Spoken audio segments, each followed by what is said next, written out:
From United Nations Television, this is UN in Action. Planting season in Moldova. Fertile soil and sunshine are among this country's only natural resources. During the Soviet era, Moldovan crops were highly valued.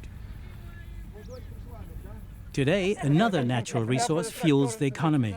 About 1/4 of Moldova's 4.5 million people work abroad. They send money home to sustain families, but their absence also deprives communities of their earnings, says Director of Moldova Agriculture Ministry, Victor Rosca. Because those people who migrated stopped working in agriculture, revenue collected for local budget has gone down, and this has had a direct impact on development. With less money to spend, basic infrastructure needs are also being overlooked in rural communities where 60% of the population continues to live. Roads are bad, water is still drawn from wells, and many drive horse-drawn carts.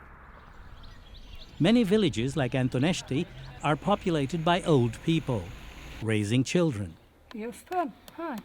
When 7-year-old Vladut's parents went to Italy 2 years ago, he stayed behind with his grandmother.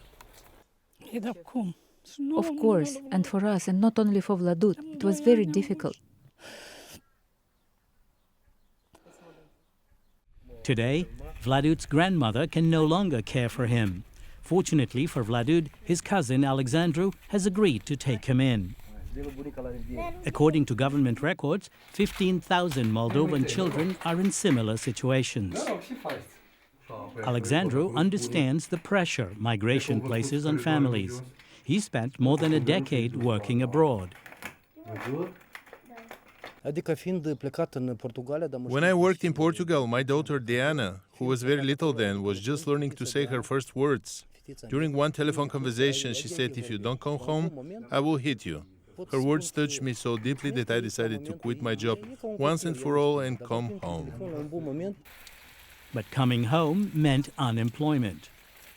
Although remittances make up 1/3 of Moldova's GDP, little is actually invested in business activities or changes that might create jobs. Alexandru had a plan.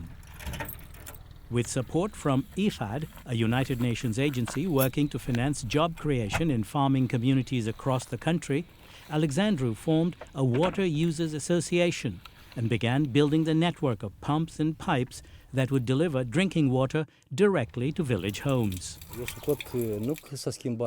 Without water, our economy could not be developed. But then, when we installed the water tower with support from IFAD, several small businesses started up, which meant new jobs were created. One of those small businesses is run by Mihai Opria. With a steady supply of water and a small loan from IFAD, he built several greenhouses and now grows tomatoes and cucumbers bound for local markets. Investing in more than 900 new enterprises like this one, IFAD's country manager, Abdulkarim Sma, says agriculture offers the greatest potential for job creation in Moldova. We believe that our projects have created about 5,000 jobs directly. These are full-time jobs. The dream of earning a better living and improving your conditions by going outside of village is still prevalent, but we've seen a reverse trend, and we've seen young people coming back. As Moldovans look toward the future, the idea that tens of thousands may soon have good reason to return home and be reunited with their families is appealing, particularly for children like Vladut.